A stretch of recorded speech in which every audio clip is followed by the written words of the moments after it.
یہ بڑے مولانا آ رہے ہیں. ایک 5 سال کا بچہ دادا کی لاٹھی کو دونوں ٹانگوں کے بیچ رکھ کر آنگن کی طرف سے گھر کو دوڑتا اور کہتا مولانا تشریف فرمائیں. اب آپ ان کی تقریر سنیے.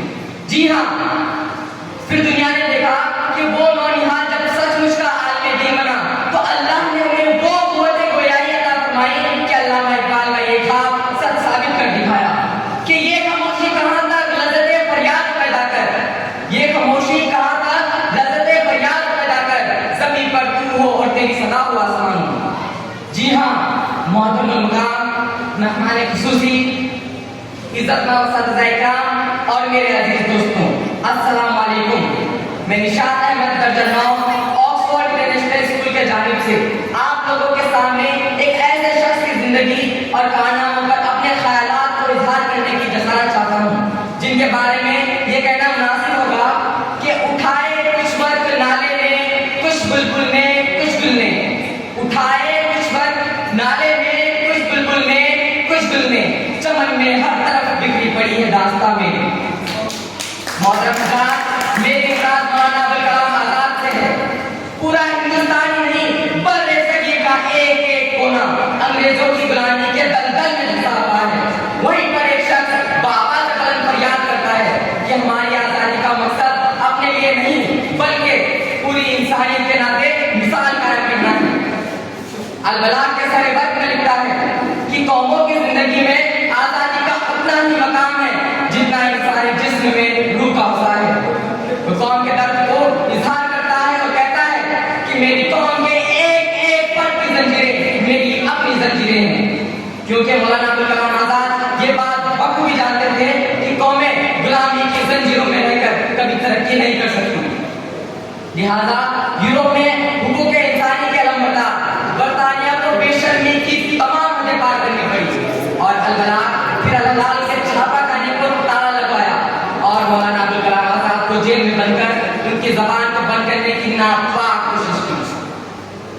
فیض احمد فیض نے کیا خوب کہا ہے کہ متائے لوح و قلم چھن گئی تو کیا کرنا ہے، متائے لوح و قلم چھن گئی تو کیا کرنا ہے کہ خون جگر میں ڈبو دی ہے انگلیاں میں نے.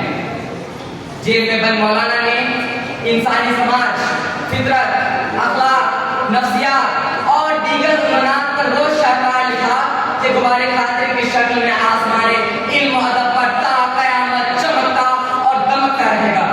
اتنا ہی نہیں، غور و فکر و تدبر کا شاہکار ترجمان القرآن لکھ کر یہ ثابت کر دیا کہ حقیقت میں امام الہند اگر کوئی ہے وہ نام سید غلام محی الدین احمد آزاد بن خیر الدین الحسین کا ہے، جن کی پیدائش 11 نومبر 1888 عیسوی میں ہندوستان سے کوسوں دور سارے جہاں کا قبلہ ثانی کے شہر مکہ میں ہوئی تھی. یوں تو بچپن میں رائج وقت کے تحت گھر میں ہی تعلیم و تربیت کا انتظام کیا گیا.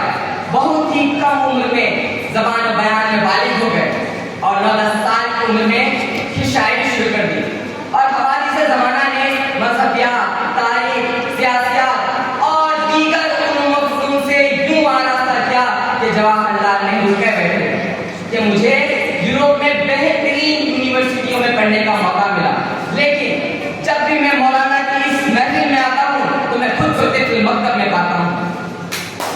مولانا ابوالکلام آزاد کانگریس کے صدر بھی رہے ہیں، خلافت تحریک کے سرگرم رکن بھی رہے ہیں، جیل کی صحبتیں بھی برداشت کی، گول میز کانفرنس میں کانگریس کی نمائندگی بھی کی، مہاتما گاندھی کے حامی بھی رہے اور گاندھی پر تنقید بھی کی اور ہندوستان کو آزادی دلانے میں صف اول کے وہ رہنما قرار پائے جن کی کوئی نظیر نہیں ہوتی. عقل حیران ہے کہ ایک شخص مذہبیات، سماجیات اور سیاسیات کو اتنے بہتر ڈھنگ سے کیسے جان سکتا ہے.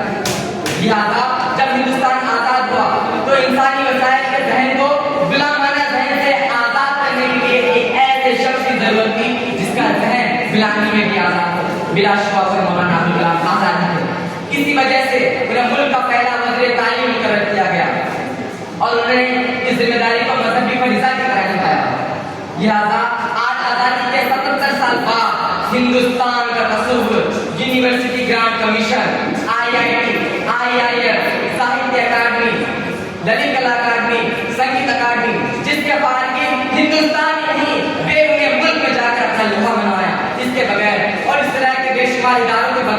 موجودہ ہندوستان کا تصور مشکل ہی نہیں ناممکن ہے.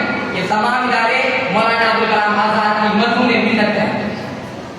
شاعر نے سچ ہی کہا تھا کہ اٹھائے کچھ برگ نالے نے کچھ بلبل نے کچھ بل نے کہ چمن میں ہر طرف بکھری پڑی ہے داستاں میری. میں یہ کہہ کر اپنی باتوں کو ختم کرنے کی اجازت چاہتا ہوں کہ جب